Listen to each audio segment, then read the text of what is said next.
Assalamu alaikum. Welcome to another edition of Ramadan for Better Health. Thank you for tuning into the program and happy Ramadan to you. We hope that so far this year in the holy month of Ramadan that you've been successful in your fasting, inshallah. May Allah accept all of our efforts. Today we're going to be talking about the issue, a very serious neurological issue, epilepsy. We're joined by a specialist in the area of neuroscience. He is a consultant of neurosurgery. This is Dr. Ahmed El Shakawi. Assalamu alaikum to you, doctor. Alaikum salam, Mr. Ali, and thank you for inviting me today. And happy Ramadan for all Muslim brothers all over the world. Thank you so much for being here with us. Thank you. All right, so we're talking about something. Epilepsy is not a light issue. It's a very serious issue. Yes. Talk to us about what is epilepsy. Yes. Yeah. As you told, epilepsy is a serious neurological disorders which affect about 1% of people all over the world.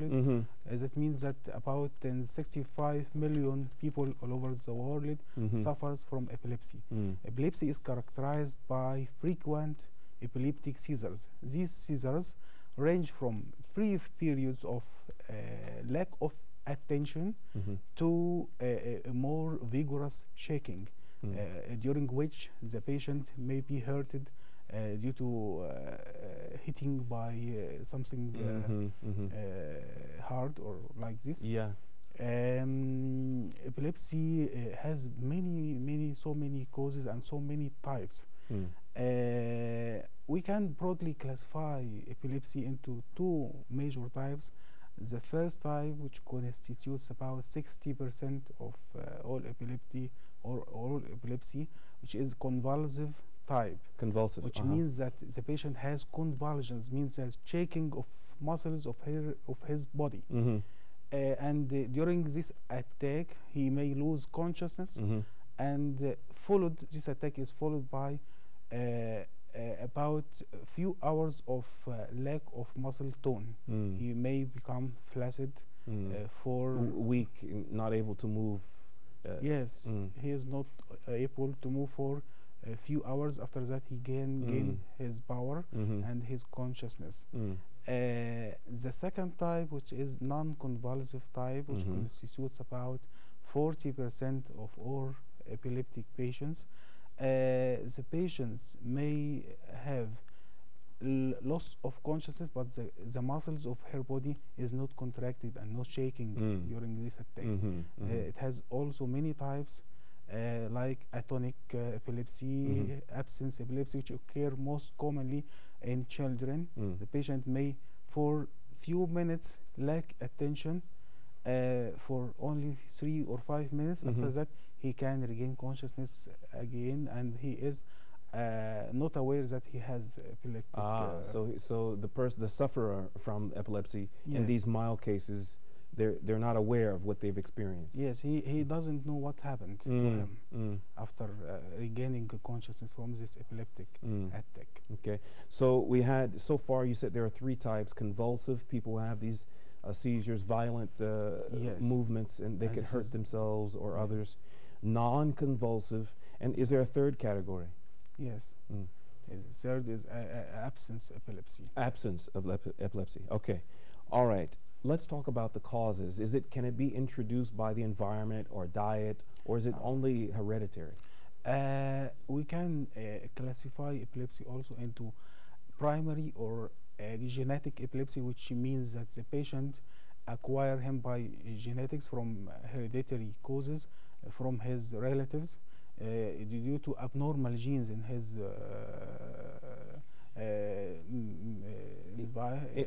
is this the primary cause? Yes, the this genetic? is the primary. Due to genetic disorders which occur during fetal life, intrauterine. I see. Doctor, I'm sorry to interrupt you, Dr. Ahmed. We have a video that we're going to show, and then we'll come back to continue with the doctor. Okay. This video show one type of epilepsy, which is a convulsive type. The patient starts to suffer from abnormal contractions of muscles, may start by muscles of the face, muscle of the upper limb or the lower limb, according to the area of the brain which is affected by the epileptic focus, the That abnormality. we just saw a video. He was actually having a. This was a. He was not acting.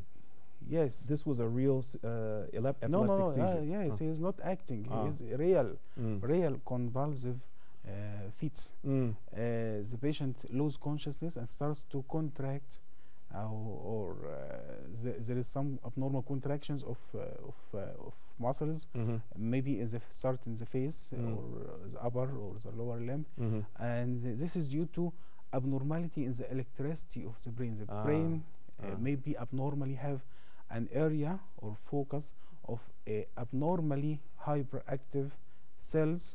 This is the initiation, or this is the source of epileptic attack. After that, this wave of hyperelectricity may spread all over the brain and may cause a full-blown picture of epileptic seizure. Okay, so obviously this is a very serious thing. It's very difficult, I can imagine, for people to have normal lives as Muslims. Imagine someone in the congregational prayer who, and these are unscheduled outbreaks, right? These seizures. Can they feel these seizures when they're coming on to control where they are when they happen? Yes, during the seizure, the patient may have some risk of injury if he has been hit by any hard object. So the surrounding or the attendants of the patient should help him not to hurt him, and should do some precautions and some maneuvers which can save the patient's life. During the attack, the attendant or the relative of the patient should roll him on his side, not to aspirate fluids which come from vomiting. So he should bring the patient on his side. This side is called the recovery position. So vomiting is common during these seizures? Yes, vomiting is common during the seizure, especially if the attendant or the companion of the patient put something in his mouth to safeguard against biting his tongue. This something, whatever tongue depressor or bite block, may initiate vomiting for the patient. So it is not recommended to use any objects or put any objects in the patient's mouth, not to stimulate vomiting. Just turn him on his side. If vomiting occurs, he will not come into the lung.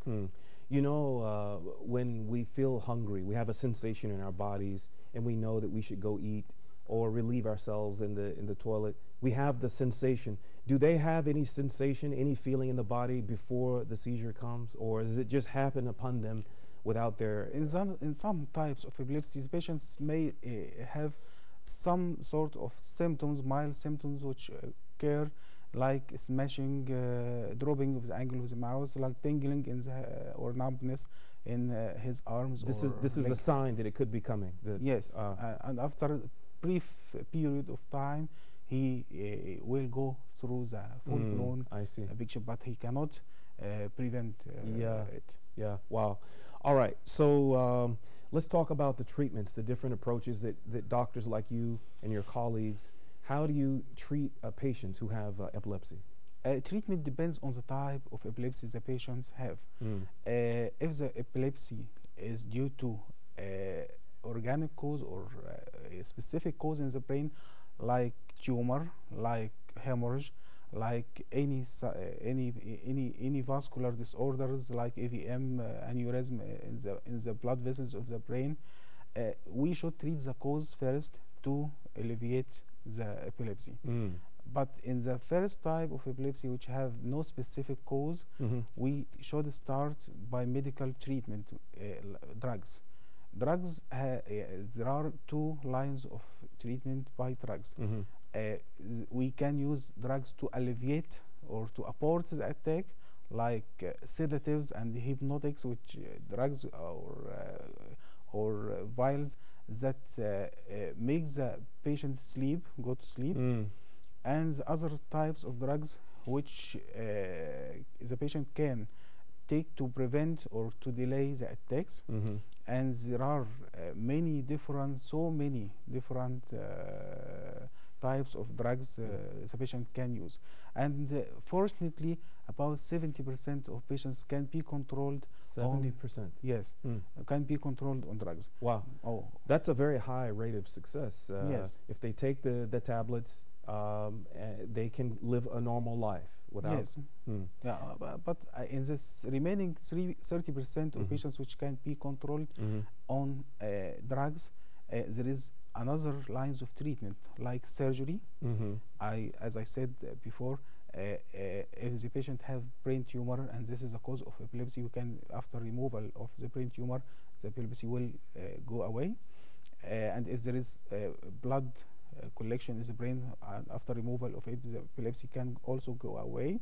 And in certain types of primary epilepsy without an obvious cause, there is some operations we can do for the patients to help him to get rid from anti-epileptic drugs. We can remove the epileptic focus from the brain after doing some investigations to diagnose it. We can also stimulate certain areas in the brain by electrodes connected to a stimulator, connected to a battery, which gives impulses, electric impulses to certain areas in the brain. This is electrodes on the outside of the head? Yes, the stimulator or generator is outside the head, maybe in the anterior chest wall, connected to electrodes like very, very minute wires, which is inserted in the brain in certain areas.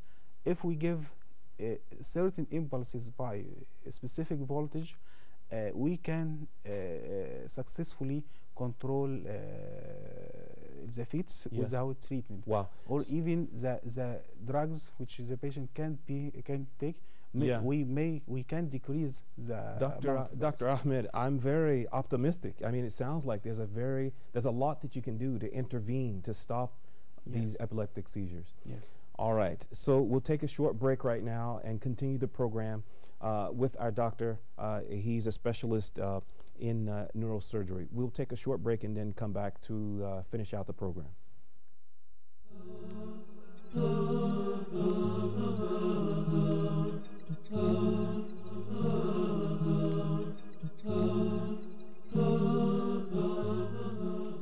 Assalamu alaikum. Welcome back to the program Ramadan for Better Health. We've been talking about epilepsy, a very serious neurological condition. But the good thing is that the doctor here with us, he's a specialist in neurology, Dr. Ahmed, that there's a very high rate of success in treating the patients who suffer from epilepsy. Yes, as I told you, more than 70% can be treated completely by drugs. And if the remaining part is 30%, if the drugs failed, we have many options for treating these patients, like surgery. And if surgery is not suitable for them, we can do neurostimulation by electrodes inserted in certain areas in the brain. So it's safe to say that more than 90% can some way or another be effectively treated? Yes, more than 90% can be treated from epilepsy. Very, very, very good. Very good news. We talked about the treatments and a little bit about the condition itself. What about the diagnosis of epilepsy? Yes, the diagnosis starts from the clinical picture of the patients. The characteristic attack of the patient. We suspect from it that the patient have epilepsy. If the patient has loss of consciousness, convulsions, and shaking of the muscles of his body, so we do more tests to be sure from the diagnosis. One type of tests we can do is to prove the disease itself. We prove the patient that has epilepsy, which can be done by what's called EEG. This instrument or this device can record the electricity coming from the brain and can accurately define the area of hyperactivity or area of abnormality, which is the cause of epilepsy. After that, we can do more tests and more imaging for the brain to define or to diagnose the cause, to show the cause of the epilepsy. As I told you, there is about 20% of cases which come from certain pathology in the brain, like tumors, like hemorrhage, like bleeding, like vascular malformations which occur in the brain. By the imaging tests, we can define accurately the cause of epilepsy. We can do for the patients CT, MRI, CT angiography, which shows to us the details of the blood vessels of the brain and can diagnose any abnormality in them. So it sounds like what I didn't catch before, something you just said, is that you may not be born with it. You could have a trauma that can cause. Yes, trauma. One of the most common causes of secondary epilepsy, because trauma may cause injury to the brain cells itself. This injury can irritate the nerve cells in the brain and make it to be hyperactive and discharge more electricity, which is a cause of epilepsy. I see. All right. Let's connect this subject to the title of our program, Ramadan. Yes. The Muslims are fasting the holy month of Ramadan. I think it might be obvious to me how it could affect. What kinds of things? Talk more about how epilepsy can affect sufferers who are Muslims during the month of Ramadan. Many people or many patients with epilepsy may have risk of increased seizures during the Ramadan because of many causes. First one is the change in the time of drugs which is the patient can take. During Ramadan, as there is abstinence from drinks, from food, and from oral drugs for more than 12 hours per day. These long hours may lead to decrease in the level of the drug in the blood of the patient, and this may cause risk of seizures or risk of epilepsy to increase. Also, the changing the sleep hours and sleep rhythm during Ramadan may cause the patient to have more seizures or more attacks of epilepsy. The decrease in the blood sugar level which occur during fasting hours also may initiate or may irritate or may lead the patient to have an epileptic attack. So we advise all patients with epilepsy to consult their doctors before starting Ramadan fasting to adjust the dose and to give him the advice for safe fasting. And also there are many people which cannot fast during Ramadan. People which take drugs 3 times daily or 4 times daily. If we deprive them from the medication for more than 12 hours, they can be at high risk of having the attack.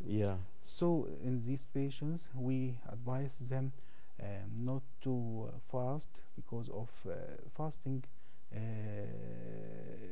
may cause increased risk of having the attack during Ramadan day. And it all depends on the every individual patient. So we advise them to consult first their treating doctor, and they will, according to the condition of the patient, they will give the accurate advice. And this is something that they don't have to face potentially every year, every Ramadan season. Yes. Because didn't I understand you correctly that these patients could eventually come off of the medications? They could reach a point where they no longer need the medications. Is that correct? Yes, but medications for epilepsy and drugs should be taken for epilepsy for more than 2 years. So the patient may have to take the drug for many years to be alleviated, to be cured completely from the epileptic attack. Okay.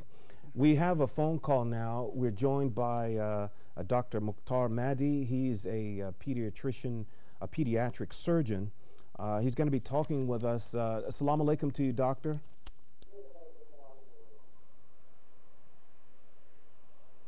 Assalamu alaikum. Wa alaikum salam wa rahmatullahi. Doctor, thank you for calling in to join the program. Our pleasure. What would you like to talk about to contribute to this discussion? We will speak about congenital anomalies or congenital birth defect in children, and now we see increased prevalence of it. We should know that it is a congenital malformation or anomaly defined as a structural or functional anomaly that occur during intrauterine life and can be identified prenatally or at birth or later in life. And this is the good news, that the mother can know if the baby has a birth defect in the uterus before giving birth. Mm-hmm. Okay, so we're talking about congenital anomalies in children, and this means that they were born with certain conditions? Yeah, born with a structural or functional anomaly, and we could know that before they even get to life, prenatally in the uterus of the mother. Okay. There are several causes and risk factors for having a congenital anomaly, because we hear all of the mothers asking, what made my child have that? Actually, about 50% of congenital anomalies cannot be linked to a specific cause. We call it idiopathic, without having a certain cause. But we have some risk factors saying that when you increase the factor of having a congenital anomaly, like the socioeconomic status. We see that in low socioeconomic status and countries that have a low income, about 49% of severe congenital anomalies occur in these specific socioeconomic status. Also, the genetic factors. If you don't know who are to blame the parents, especially parents who are related by blood infections. Maternal infections such as syphilis, rubella are significant cause of congenital anomalies in low and middle income countries. That's why we tell the mother that the first trimester and during pregnancy, you should take good care of your health. That brings us to maternal nutritional status, because it has a major effect. What the mother eats in the first trimester will affect the health and the formation of the baby, especially iodine deficiency, folate insufficiency, obesity, and diabetes linked to our congenital anomalies. If the mother has a good balanced diet, having these supplementary medications in the first trimester and avoided having infection and taking drugs without the doctor's orders, you will have less of these congenital anomalies. Also, environmental factors. We live in a society that has many pollutants around us. We are exposed to certain pesticides, chemicals, and all that may affect the health of the child. Okay. Dr. Mukhtar Mahdi, he's a pediatric surgeon. Dr. Mahdi, thank you for calling in to give us this contribution to this discussion. He's telling us that it's very important for the mothers, the expecting mothers, to be very careful about the environments that they allow themselves to be in, including the month of Ramadan, because it has a direct impact on the health of, obviously, on their growing children. Assalamu alaikum to you, Dr. Mukhtar. We'll be in touch with you in the future. And we have just a couple minutes to finish the program here, continuing our discussion about epilepsy. What kinds of things would you advise for patients, even those who have been successful in overcoming the epilepsy, for the fasting month? Any special concerns they need to be aware of for the month of Ramadan? Yes, we can advise people who have epilepsy first to ask their doctor, because every case has its precautions, and the treating doctor is the only one who can advise the patient for safe fasting. But in generally, patients with epilepsy should avoid any stress in Ramadan. Should have sufficient sleep hours during Ramadan, and also he should avoid decrease in the blood glucose level by taking much more food before starting fasting, rich in sugars, because decrease in the sugar level in the blood during fasting hours may initiate the epileptic the seizure attack. I have a question. I've heard, that flashing lights could have an effect on. Is this true? And yes, this is true. Any irritant stimulus may precipitate the attack of epilepsy, like flashing lights, like loud noise, like any stress the patients may suffer during his daily activities may precipitate the attack.